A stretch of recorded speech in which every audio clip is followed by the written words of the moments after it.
Umugabo witwa Simbikozwa yatomboye muri loto amafaranga angana na miliyoni 5. Inshuti ze zimugira inama zitandukanye z'uko yayakoresha. Umwe agira ati gura imodoka, undi ati gura iPhone Pro Max. Ariko sekuru we wari uri kwikonorera insina hafi aho aramubwira ati ndi kubuza ibyo murimo muravuga. Ayo mafaranga yo yapfusha ubusa kuri ubutaka.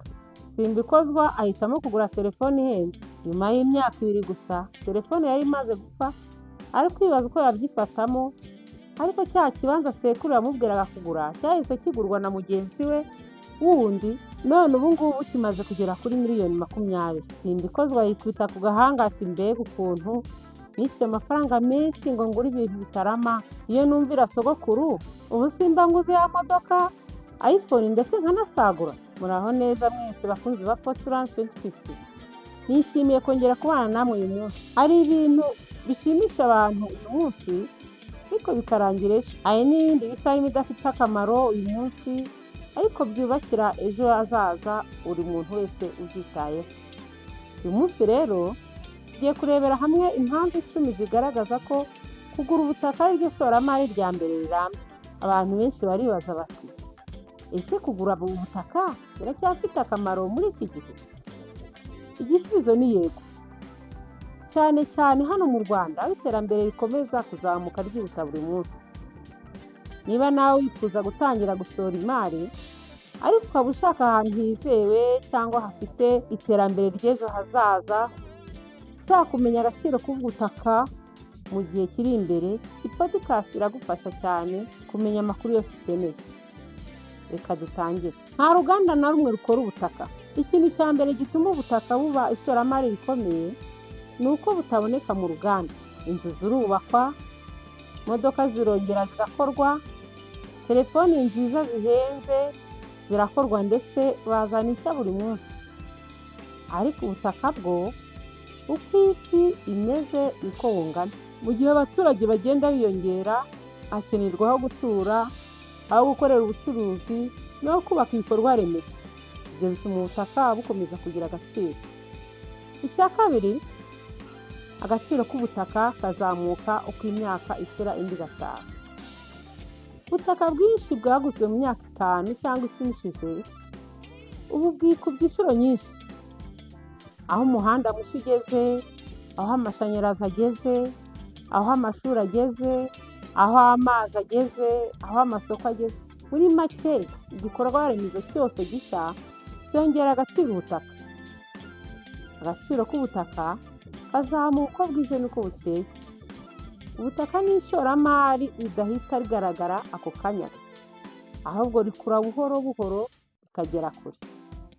Ya gatatu, ubutaka ntibusaza kandi ntibwangirika. Imodoka igenda isaza igata agaciro cyangwa agaciro kayo kakagabanuka.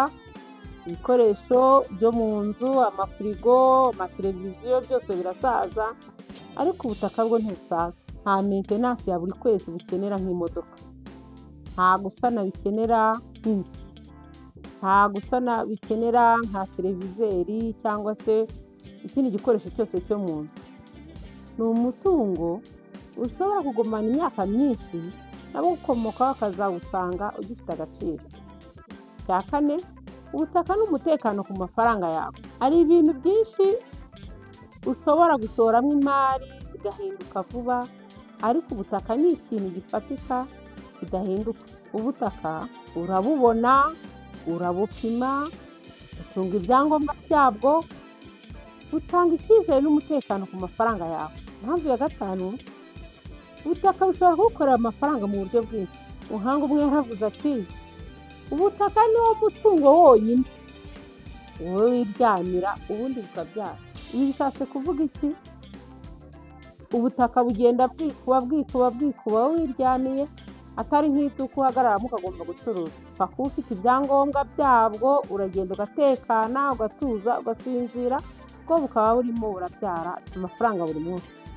Ubutaka si ukubugura gusa ngo ububike, ahubwo ushobora kubwubakamo inzu, kubukodesha, kubugurisha nyuma se, kubukoresha mu bucuruzi, kubakamo apartment cyangwa ibindi bikorwa byinshi. Uyu ni umutungo umwe ufite amahirwe menshi cyo kukubyarira inyungu. Impamvu ya gatandatu, iterambere ry'ahantu ryongera agaciro k'ubutaka.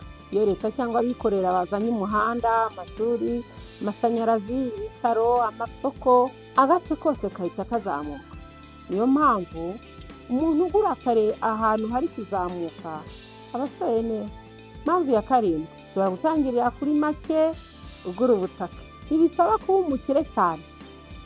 Hari ibibanza bito kandi byiza ushobora gutangiriraho. Kugenda utera imbere niko wongera igishoro. Icy'ingenzi ni uko utangira kare. Impamvu ya karindwi, ubutaka ni umurage mwiza ku muryango. Ubutaka ni umutungo ushobora gusigira abana ndetse n'abuzukuru ukazabageraho. Komeza kubaho imyaka myinshi ni kimwe mu bintu nk'umuryango umusingi w'ejo hazaza. Ukazajya wumva abana birahira sekuru wababyaye cyangwa se sekuruza bitewe n'iterambere bahagazemo kandi watakiriho. Impamvu ya cyenda, mu Rwanda isoko ry'ubutaka riragenda rikura cyane kubera yuko mu Rwanda turagenda tuhabona imijyi iri kwaguka, ibikorwa remezo biri kwiyongera, abaturage bifuza gutura neza, abashoramari bariyongera, inganda ziyongera. Ibi byose bituma ubutaka bukomeza gushakwa cyane. Impamvu ya cumi, kugura kare bikurinda kwicuza. Iyo uguze kare ejo ntabwo ushobora kwicuza. Ibi rero bituma abantu benshi bavuga bati ese iyo nza kugura icyo kibanza kiri kare aho kwicuza ejo. Tekereza no gutangira umunsi ni intambwe ikomeye. Iyi niyo ntego y'ishoramari rirambye. Tugera ku musozo, muri make twabonye ko ubutaka budakorwa n'uruganda, buzamuka mu gaciro, ntibusaza, burinda amafaranga yawe, ushobora kukubyarira wiryamiye, ugendana n'iterambere, butangirirwaho na make, ni umurage mwiza ku bana bawe ndetse n'abuzukuru. Isoko ryabwo rirakura kandi kubugura kare birinda kwicuza. Niba ushaka kugura ubutaka ahantu heza kandi hateye imbere cyangwa ukaba ushaka amakuru ku mahirwe ariho ubu, wadukurikirana cyangwa ukatwandikira kuri nimero iri kuri sikirini yawe.